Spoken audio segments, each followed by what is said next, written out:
42% రిజర్వేషన్లపై high court stay విధించిన నేపథ్యంలో తదుపరి కార్యాచరణపై తెలంగాణ ప్రభుత్వం పెద్దలు తర్జన పడుతున్నారు. ఈ కేసులో తుది తీర్పు వచ్చే వరకు ఎదురు చూడాలా లేక స్టేను ఎత్తివేయాలి అంటూ సుప్రీంకోర్టును ఆశ్రయించాలా అనే దానిపై న్యాయ నిపుణులను సంప్రదిస్తున్నారు. హైకోర్టు స్టే ఉత్తర్వులను పూర్తిగా అధ్యయనం చేసి తదుపరి చర్యలకు ఉన్న అవకాశాలను వివరించాల్సిందిగా నిపుణులను కోరినట్లు తెలిసిందే.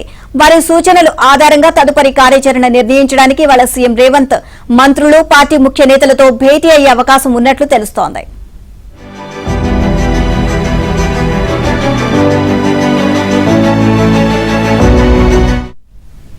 బీసీలకు 42% రిజర్వేషన్ కల్పిస్తూ ప్రభుత్వం ఇచ్చిన 9వ నెంబర్ జీవో మీద స్టే విధిస్తూ హైకోర్టు మధ్యంతర ఉత్తర్వులు జారీ చేయడంతో ఎన్నికల షెడ్యూల్ నిలిచిపోయింది.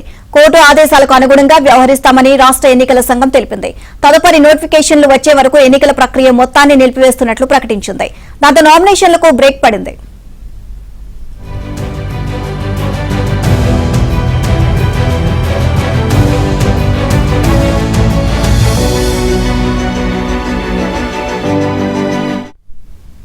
తెలంగాణ ప్రభుత్వం చట్టబద్దంగా పెంచిన బీసీ రిజర్వేషన్ల జీవోపై హైకోర్టు స్టే ఇవ్వడానికి నిరసనగా ఇవాళ రాష్ట్ర వ్యాప్తంగా ప్రదర్శనలు నిర్వహించాలని నిర్ణయించినట్లు బీసీ సంక్షేమ సంఘం జాతీయ అధ్యక్షుడు జాజుల శ్రీనివాస్ గౌడ్ తెలియజేశారు. ఇవాళ జరిగే ఆందోళనలో పార్టీలకు అతీతంగా బీసీలు పాల్గొనాలని పిలుపునిచ్చారు.